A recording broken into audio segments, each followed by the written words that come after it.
जगदीश, एक गरीब चाय वाला जिसकी झोपड़ी बारिश में ढह गई थी, उसने अपनी पुरानी सब्जी वाली रेहड़ी को ही अपना घर बना लिया था। उसने उसी रेहड़ी पर चाय की दुकान शुरू की और अपनी ईमानदारी और स्वाद के दम पर अच्छी कमाई करने लगा। उसकी पत्नी सुधा और बच्चे मुन्ना और गुड़िया उस छोटे से लकड़ी के घर में खुश थे। लेकिन कहते हैं ना, जब दिन फिरते हैं तो परछाई भी रूप बदल लेती है।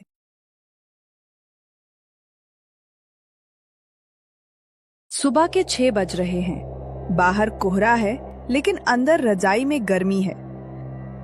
अरे भाई, सुबह हो गई। मुन्ना, गुड़िया, चलो उठ जाओ मेरे शेरों।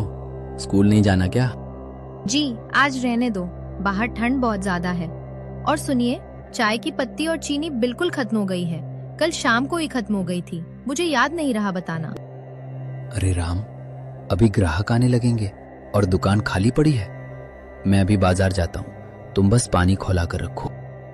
बापू, मेरे लिए बिस्किट लाना। लाऊंगा, पहले कमाई तो होने दे। सुधा, मैं साइकिल लेकर जा रहा हूँ, आधे घंटे में लौटा। जगदीश ने अपना मफलर कानों पर बांधा और अपनी पुरानी खड़खड़ाती साइकिल लेकर बाजार की थोक मंडी की तरफ निकल पड़ा। बाजार में चहल पहल शुरू हो रही थी। जगदीश ने एक दुकान से 5 किलो चीनी और 2 किलो चाय पत्ती खरीदी और साइकिल पर टांगने लगा। तभी उसकी नजर सड़क किनारे एक पेड़ के नीचे पड़े एक परिवार पर गई। ये इतनी ठंड में यहाँ कौन बैठा है?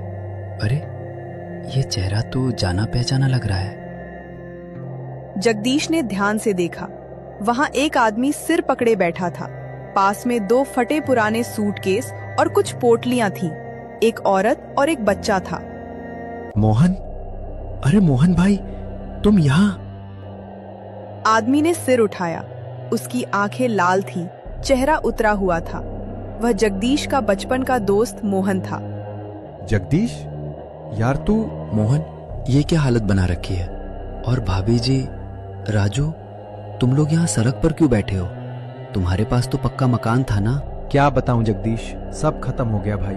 मेरे घर की छत में सीलन आ गई थी, एक पिलर कमजोर हो गया था। परसों रात अचानक भरभरा कर एक दीवार गिर गई। वो तो गनीमत थी कि हम बाहर थे। नगर निगम वालों ने पूरे घर को खतरनाक घोषित करके तुड़वा दिया। भैया, हमारे पास अब न छत है न पैसा। जो थोड़ा बहुत सामान बचा उसे लेकर शहर जा रहे हैं। सोचा वहाँ कोई मजदूरी कर लेंगे। शहर? इस कड़ाके की ठंड में? और वो भी अनजान शहर में? और राजू को देखो, ठंड से कांप रहा है। नहीं मोहन, मैं तुम्हें कहीं नहीं जाने दूंगा। पर हम कहाँ जाएं जगदीश? मैंने सुना तेरी झोपड़ी भी गिर गई थी। हाँ भाई, गिर गई थी, पर गरीब का हौसला नहीं गिरता। मैंने अपनी रेहड़ी को ही घर बना लिया है। तुम मेरे साथ चलो, हम मिल बांट कर रह लेंगे। मैं अपने दोस्त को सड़क पर नहीं छोड़ सकता। सच जगदीश, तू हमें आसरा देगा? आसरा ऊपर वाला देता है मोहन, हम तो बस जरिया है। उठाओ सामान और चलो मेरे साथ घर, हम साथ रह लेंगे। जगदीश मोहन और उसके परिवार को लेकर अपनी रेहड़ी के पास पहुंचा। सुधा बाहर आग ताप रही थी। इतने लोगों को देखकर वह हक्का बक्का रह गई। जी, आप तो चाय पत्ती लाने गए थे, ये पूरी बारात कहाँ से ले आए? सुधा, ये मोहन है, मेरा बचपन का यार। और ये इसकी पत्नी कमला और बेटा राजू। इन पर मुसीबत का पहाड़ टूटा है, इनका घर गिर गया। हे भगवान, बहुत बुरा हुआ। पर जी, आप इन्हें यहाँ ले आए? हमारी रेहड़ी में तो हम 4 लोग ही जैसे तैसे समाते हैं, ये कहाँ रहेंगे? सुधा, जब नीयत साफ हो तो रास्ता निकल आता है। मोहन, तुम और भाभी यहीं आग तापो, मैं कुछ इंतजाम करता हूँ। जगदीश पास के कबाड़ी की दुकान पर गया। वहां से कुछ मजबूत बांस, लोहे के पाइप और लकड़ी के बड़े तख्ते लेकर आया। जगदीश, तू क्या करने वाला है? तू देखता जा, हम अपनी रेहड़ी को डबल डेकर बनाएंगे। जगदीश ने दिन भर मेहनत की। उसने नीचे वाली रेहड़ी के चारों कोनों पर 4 मजबूत लोहे के पाइप बांधे। शाम होते होते एक ही जमीन पर 2 छोटे कमरे तैयार हो गए, एक नीचे, एक हवा में ऊपर। देख भाई मोहन, नीचे वाली रेहड़ी में मैं और मेरा परिवार रहेगा।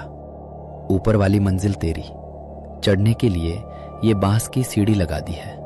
अब ठंड तुम्हारा कुछ नहीं बिगाड़ पाएगी। जगदीश, तू इंसान नहीं देवता है यार। सगे भाई ने भी मुझे घर से निकाल दिया था और तूने मुझे सिर पर बिठा लिया।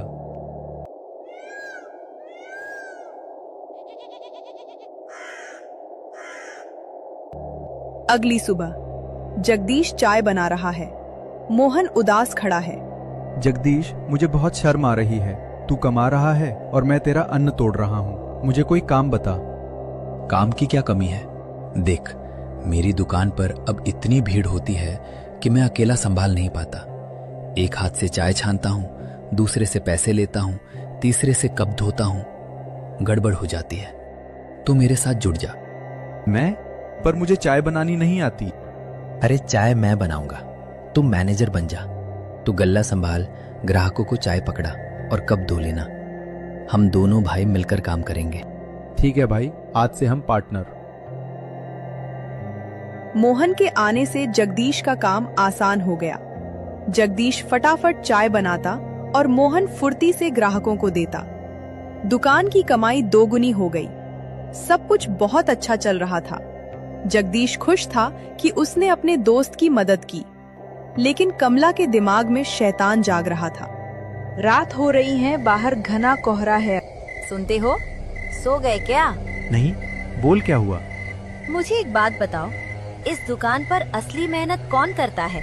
तुम। ग्राहकों को संभालते तुम हो, कप तुम धोते हो, पसीना तुम बहाते हो। वो जगदीश तो बस एक जगह खड़ा होकर पतीली हिलाता रहता है। और लोग क्या कहते हैं? जगदीश भाई की चाय। अरे तो दुकान उसी की है ना कमला? दुकान उसकी है तो क्या जिंदगी भर उसके नौकर बने रहोगे? राजू के भविष्य का नहीं सोचना? देखो, अगर जगदीश रास्ते से हट जाए तो ये दुकान, ये रेहड़ी, ये ग्राहक सब हमारे होंगे। हम अमीर बन जाएंगे। पागल हो गई है। जगदीश ने हमें आश्रय दिया है, मैं उसके साथ धोखा नहीं कर सकता। आश्रय दिया है तो क्या हमें खरीद लिया? दुनिया में सीधा बनकर रहोगे तो कुछ ले जाओगे। तुम्हें कुछ नहीं करना, बस मेरी बात माननी है। जगदीश को दुकान से निकालना होगा। पर कैसे? कल देखना, बस तुम मेरा साथ देना।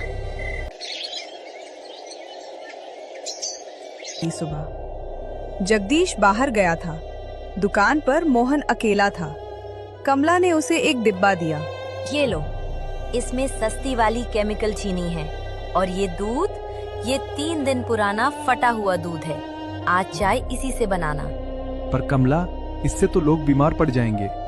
ज्यादा मत सोचो, बस असली चीनी का डिब्बा हटाकर ये रख दो। मोहन ने डरते डरते डिब्बा बदल दिया।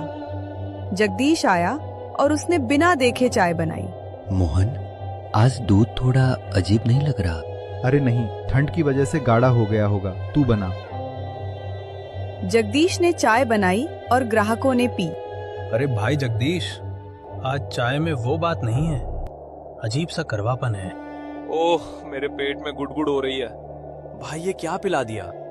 अरे भाई साहब, रोज वाली ही तो चाय है, शायद आपको ठंड लग गई होगी। उस दिन 4-5 लोगों ने शिकायत की, लेकिन जगदीश ने सोचा शायद दूध वाले ने गड़बड़ की होगी। उसने बात टाल दी। पर असली खेल अगले दिन होने वाला था।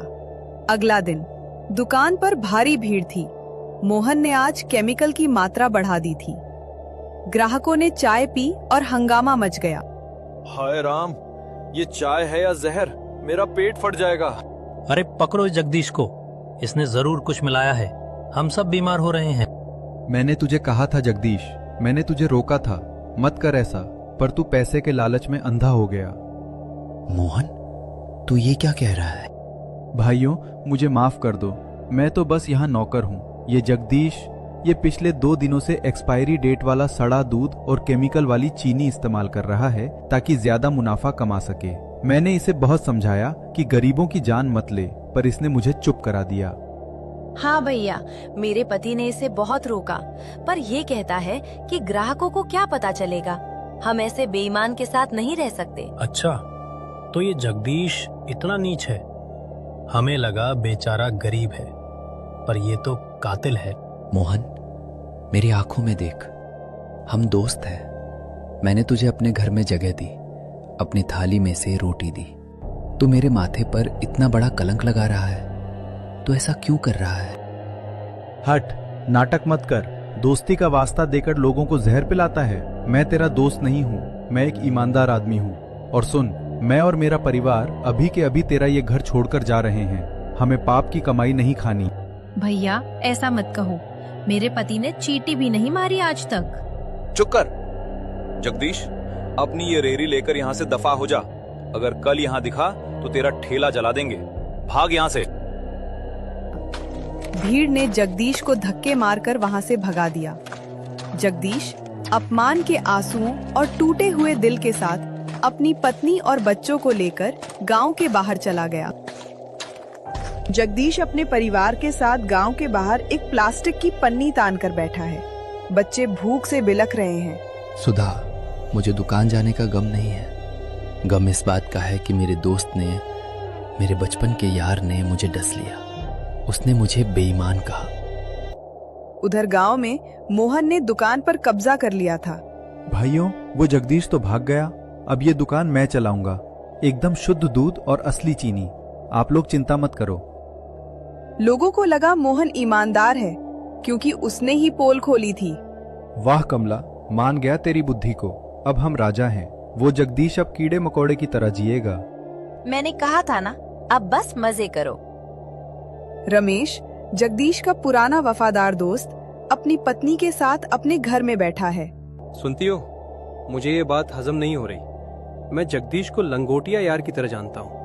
वो खुद भूखा मर सकता है, पर किसी को गंदा पानी भी नहीं पिला सकता। और ये मोहन कल आया और आज मालिक बन गया। दाल में कुछ काला है। हाँ जी, जगदीश भैया तो हमारे बच्चों को भी अपने बच्चों जैसा मानते थे। आप पता लगाओ। मुझे लगता है उस मोहन और उसकी बीवी ने ही कुछ चाल चली है। तुम सही कह रही हो। आज रात मैं दूध का दूध और पानी का पानी करके रहूंगा। रात के 12 बजे रमेश चुपके से जगदीश की रेहड़ी, जहां अब मोहन रह रहा था, के पीछे जाकर अंधेरे में खड़ा हो गया। अंदर मोहन और कमला बातें कर रहे थे। कमला, आज की कमाई देख, 1000 रुपए। जगदीश होता तो 500 देता। अच्छा हुआ हमने उसे फंसा दिया। और उस बेवकूफ की शक्ल देखी थी, कैसे गिड़गिड़ा रहा था। तुमने क्या एक्टिंग की मोहन? मैंने इसे रोका था, ये केमिकल मिलाता है। हाँ, पर वो केमिकल वाला चीनी का डिब्बा अगर किसी को मिल गया तो? अरे डरपोक, वो डिब्बा मैंने पीछे झाड़ियों में फेंक दिया है। कोई सबूत नहीं है। अब हम मजे करेंगे। रमेश ने बाहर खड़े होकर सब सुन लिया। उसकी मुट्ठियां गुस्से से भिज गईं। अच्छा, तो ये बात है। नमक हरामो, तुमने मेरे भाई जैसे दोस्त की जिंदगी बर्बाद की। कल सुबह तुम्हारा ऐसा तमाशा बनाऊंगा कि दुनिया देखेगी। अगली सुबह मोहन दुकान सजा रहा था। तभी रमेश गांव के सरपंच और लोगों की भीड़ लेकर वहां पहुंच गया। क्या हुआ रमेश भाई, इतनी भीड़ लेकर क्यों आए हो? चाय पियोगे? सरपंच जी, ये आदमी चोर है, धोखेबाज है। इसने मेरे दोस्त जगदीश को फंसाया है। सबूत क्या है? रमेश ने अपना मोबाइल निकाला और रिकॉर्डिंग चला दी। सन्नाटे में मोहन और कमला की हंसी और बातें गूंजने लगी। भीड़ सन्न रह गई। फिर अचानक गुस्से का ज्वालामुखी फट पड़ा। मोहन, तूने उस देवता जैसे आदमी की पीठ में खंजर घोपा जिसने तुझे छत दी। थू है तेरी जिंदगी पर। मारो इसे, इसका मुंह काला करके गांव में घुमाओ। रुको, इन्हें सजा हम नहीं, जगदीश देगा। चलो जगदीश को ढूंढते हैं। रमेश और गांव वाले शहर के बाहर जगदीश के पास पहुंचे। जगदीश उदास बैठा था। जगदीश, उठ मेरे भाई, तेरा वनवास खत्म हुआ। तेरा सच सबके सामने आ गया है। रमेश, सच में? पूरा गांव जगदीश को ससम्मान वापस लाया। रेहड़ी के पास मोहन और कमला सिर झुकाए खड़े थे। जगदीश को देखते ही मोहन उसके पैरों में गिर पड़ा और फूट फूट कर रोने लगा। जगदीश भाई, मुझे माफ कर दे। मैं अंधा हो गया था। लालच ने मुझे राक्षस बना दिया था। कमला की बातों में आकर मैंने अपने भाई को धोखा दिया। तू मुझे मार दे, पुलिस को दे दे, पर मुझे माफ कर दे। भैया गलती मेरी थी, मुझे माफ कर दो। जगदीश, तुम कहो तो इन्हें पुलिस के हवाले कर दें या गांव से निकाल दें? सरपंच जी, अगर मैं भी बदला लूंगा तो मुझ में और इसमें क्या फर्क रह जाएगा। मोहन, तूने मेरा दिल तोड़ा, पर मैं तुझे बेघर नहीं करूंगा, क्योंकि तेरे साथ एक छोटा बच्चा है। मैं नहीं चाहता कि राजू ठंड में ठिठुरे जैसा मेरे बच्चे ठिठुरे। जगदीश, तू सच में महान है। सुन मोहन, मैं तुझे माफ करता हूं, पर अब बेईमानी नहीं। आज से हम दोनों फिर से साथ काम करेंगे, लेकिन एक शर्त पर। आज के बाद कभी भी लालच को हमारे बीच नहीं आने देगा। कसम खाता हूं जगदीश, आज के बाद मैं तेरा गुलाम बनकर रहूंगा, पर कभी धोखा नहीं दूंगा। उस दिन के बाद मोहन पूरी तरह बदल गया। उसने और जगदीश ने मिलकर दुकान चलाई। मोहन ने अपनी मेहनत से खोई हुई इज्जत वापस कमाई। जगदीश की 3 पहियों वाली रेहड़ी अब सिर्फ चाय की दुकान नहीं, बल्कि दोस्ती और इंसानियत की मिसाल बन गई थी।